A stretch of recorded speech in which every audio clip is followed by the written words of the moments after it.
If someone had told me that the key to unraveling my marriage would be so literal, I might have laughed. Yet here I was, staring at a small, nondescript metal key sitting in the palm of my hand. It wasn't attached to a ring, no markings, nothing to indicate where it might belong. Just a simple key that had somehow found its way into Lorna's coat pocket. I wasn't snooping, not really. She'd left her coat draped over the back of a chair, and as I moved it to hang it properly, the key had tumbled out. I picked it up out of reflex, assuming it belonged to the house or maybe her office. But then I noticed something strange. I'd never seen this key before. Lorna's keys were always on a lanyard she carried everywhere, complete with a tiny plastic flamingo she picked up on a trip to Florida. This one wasn't part of that set. It wasn't even the right size for any of our locks. "Jake, what's taking so long?" her voice called from the other room, jolting me out of my thoughts. "Nothing," I called back, shoving the key into my pocket. I didn't know why I didn't ask her about it right then and there. Maybe it was the tiny flicker of doubt that had crept into my mind over the past few weeks. Nothing serious, just small things. She'd been a little more distracted lately, her phone lighting up more often than usual. Once or twice, she'd come home later than expected, brushing it off with a casual "traffic was terrible." It was nothing, I'd told myself. Lorna was Lorna, funny, warm, and a little scattered sometimes, but she wasn't the type to keep secrets. At least, that's what I'd thought. The rest of the evening was perfectly normal, which somehow made the key even more suspicious. Lorna laughed at my jokes, asked about my day, and made her signature lasagna that we both knew she only cooked when she wanted something. She was completely at ease, as if there wasn't a single thing weighing on her mind. Meanwhile, the key burned in my pocket like a hidden accusation. It wasn't until the next morning that things started to shift. Lorna left for work before me, as usual, kissing me on the cheek and waving as she backed out of the driveway. I watched her go, my stomach twisting. A part of me wanted to forget the whole thing. Maybe the key was nothing, a spare for her desk at work or something equally mundane. But another part of me, the part that couldn't quite shake the nagging feeling in my gut, refused to let it go. I pulled the key from my pocket and turned it over in my hands. It was plain, ordinary, but somehow it felt heavy. Without thinking, I walked to her desk in the corner of the living room. Lorna wasn't a naturally organized person, so the top of the desk was a mess of notebooks, pens, and receipts. But when I opened the drawers, I was surprised to find them meticulously arranged. In the second drawer, beneath a stack of old utility bills, I found something that made my stomach drop. A small receipt, neatly folded, from a hotel downtown. It was dated 2 weeks ago, with a time stamp that coincided with one of her late nights at work. The name on the receipt was hers, but it wasn't just for a meal or parking, it was for a room. The key suddenly felt like a smoking gun in my hand. I sat down heavily in the chair, the receipt in one hand and the key in the other. My mind raced, trying to make sense of it. Lorna had never given me a reason to doubt her before. But now, with this evidence staring me in the face, I couldn't ignore the possibility that something was going on. I didn't want to believe it. But I also couldn't let it go. I folded the receipt and slipped it back into the drawer, my heart pounding. Whatever this was, I was going to find out. For the next few days, the key became my silent companion. I carried it with me everywhere, tucked into my pocket like a talisman of suspicion. I told myself I was being ridiculous, that there had to be a perfectly innocent explanation for the key and the hotel receipt. But no matter how hard I tried, I couldn't shake the knot in my stomach. Lorna, meanwhile, was completely herself, or at least, she seemed to be. She came home at the usual time, peppered me with questions about my day, and laughed at her favorite shows while curling up on the couch next to me. It was maddening. Every smile, every laugh, every casual gesture felt like a riddle I couldn't solve. If she was hiding something, she was doing a damn good job of it. One evening, I decided to test the waters. As we were cleaning up after dinner, I leaned against the counter, watching her load the dishwasher. "Hey, random question," I said, trying to keep my tone casual. Do you still have a key to your office? Lorna didn't even glance up. Yeah, I think so. Why? Just curious, I said, forcing a chuckle. I was going through the junk drawer the other day and found a key I didn't recognize. Thought maybe it was yours. She straightened, wiping her hands on a towel. Maybe. Where is it? I froze for a fraction of a second before recovering. I think I left it in the garage. I'll check later. Lorna shrugged and went back to the dishwasher. No hesitation, no sign of guilt. If she was hiding something, she was playing it cool. Too cool.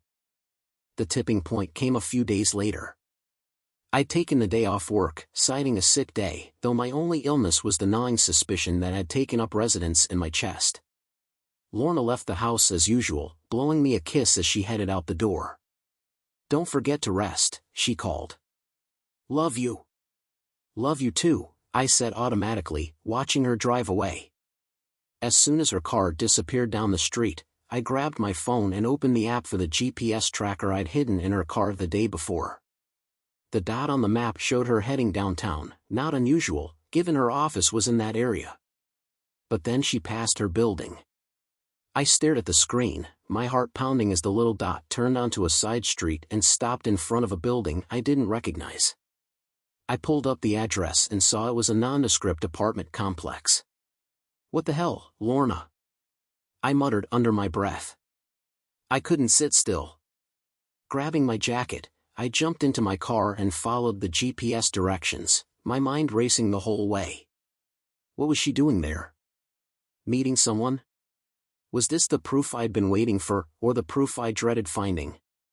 When I arrived, her car was parked outside, just as the GPS had shown. The building was quiet, unassuming, with nothing to suggest it held any dark secrets. I waited, my fingers drumming on the steering wheel. Minutes turned into an hour, and still, Lorna didn't come out. My patience wore thin.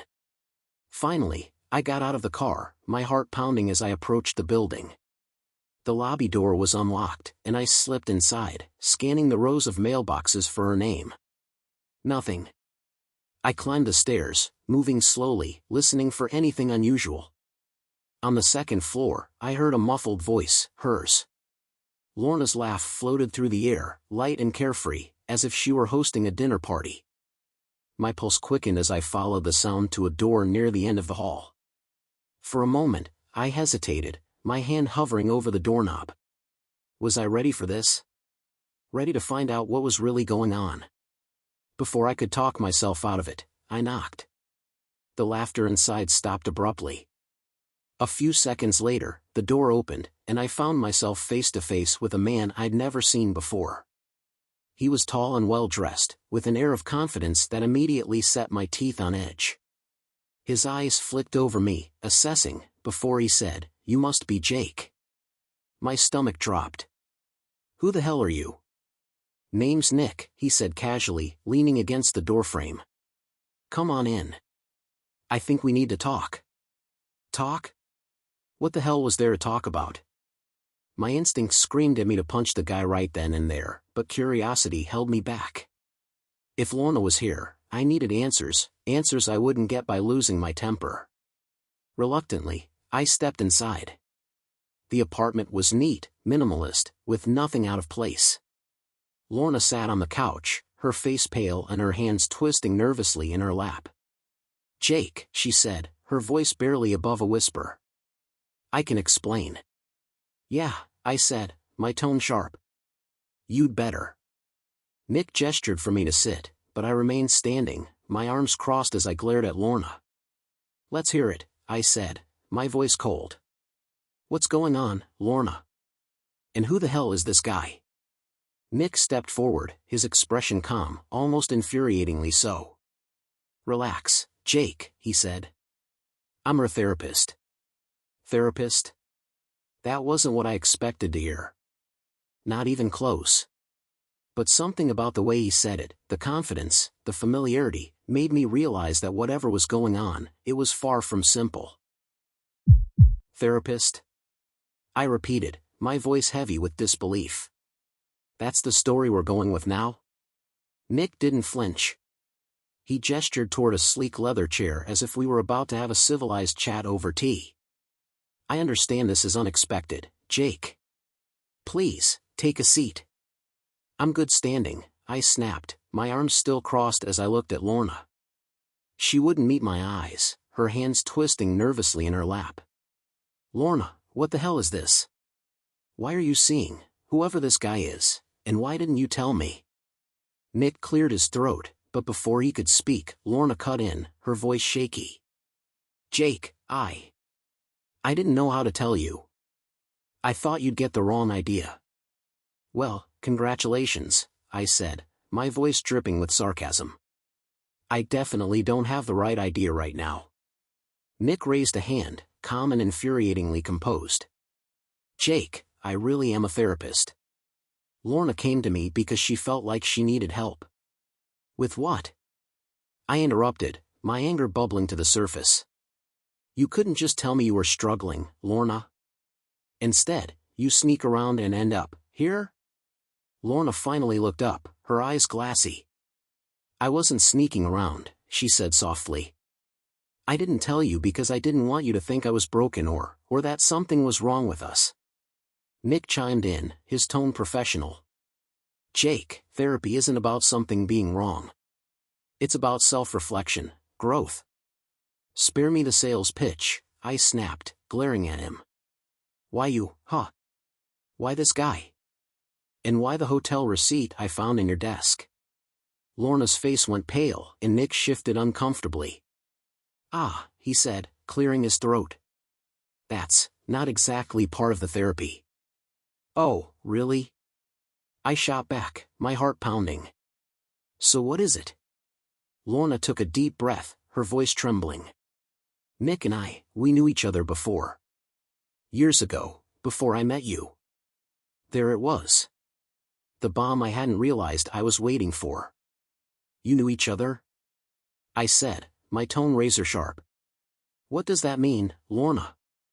Her voice wavered. We were together. Briefly. It wasn't serious.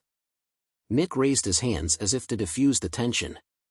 That was a long time ago, Jake. Whatever we had ended well before Lorna even met you. Sure, I said, the sarcasm thick.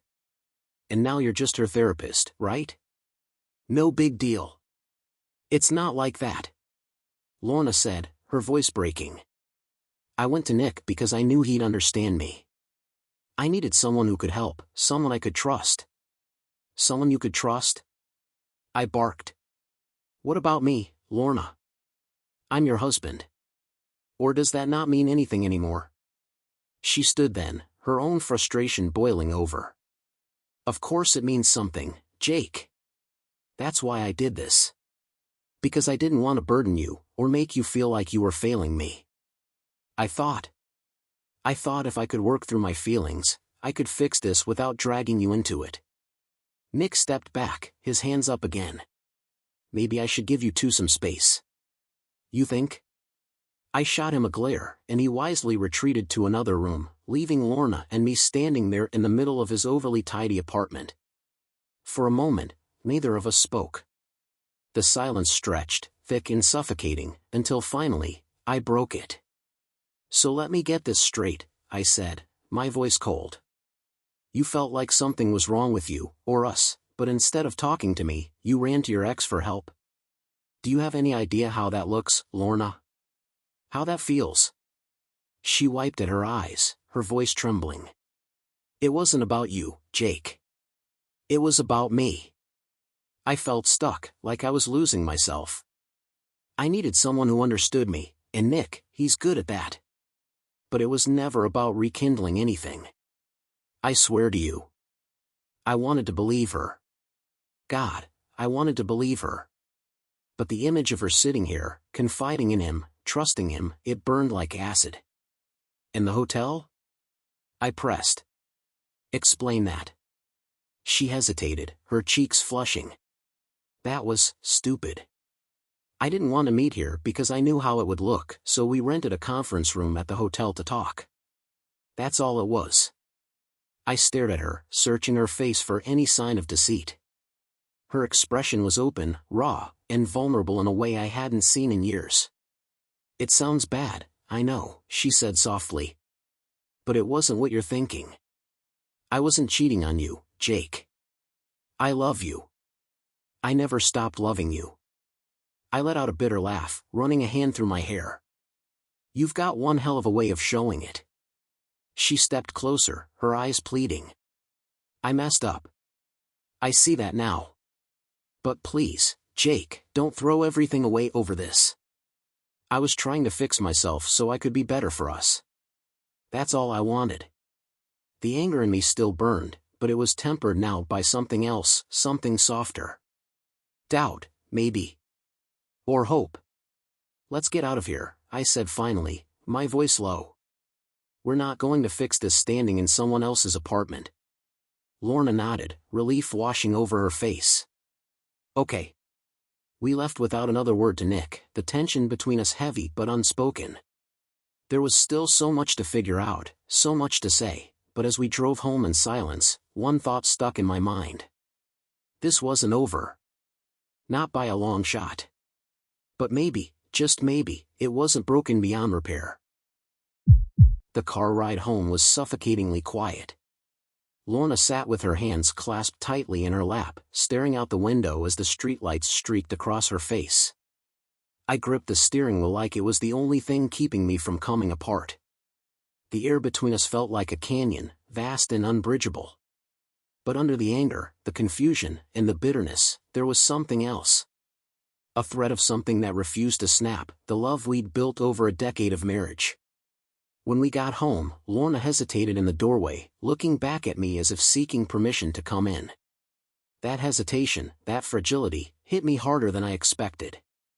Let's talk, I said, my voice calmer than I felt. We moved to the living room, the place where so many of our memories had been made, movie nights, arguments over what color to paint the walls, lazy Sunday mornings with coffee and crossword puzzles. Now, it felt like neutral ground, a place to finally lay everything bare. Lorna perched on the edge of the couch, her posture stiff and uncertain. I don't even know where to start, she said quietly. How about the truth?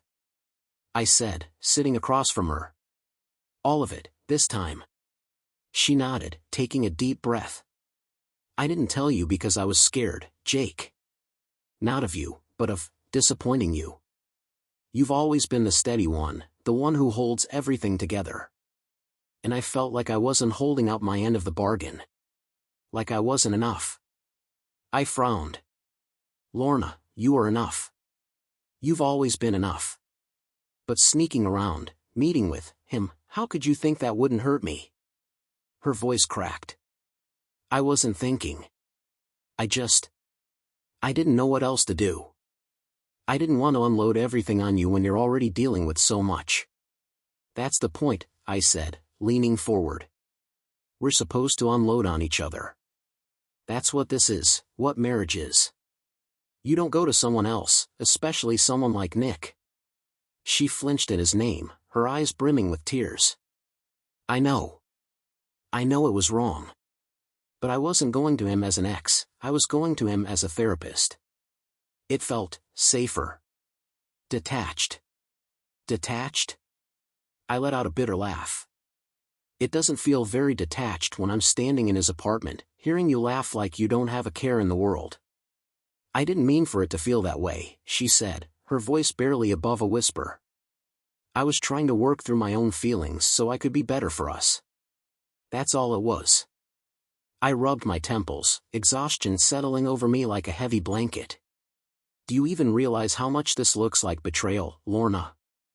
Even if nothing physical happened, and I believe you on that, it still feels like you chose him over me. That you trusted him more than you trusted me. Her tears spilled over, and she nodded. You're right. I did choose wrong. And I hate myself for it. But Jake, I need you to know, I never stopped loving you. Not for a second. Everything I did, as stupid and hurtful as it was because I wanted to be better for us. The raw honesty in her voice cut through my defenses.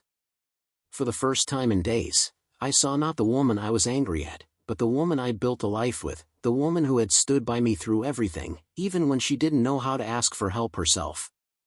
I let out a long breath, the tension in my chest loosening just a fraction.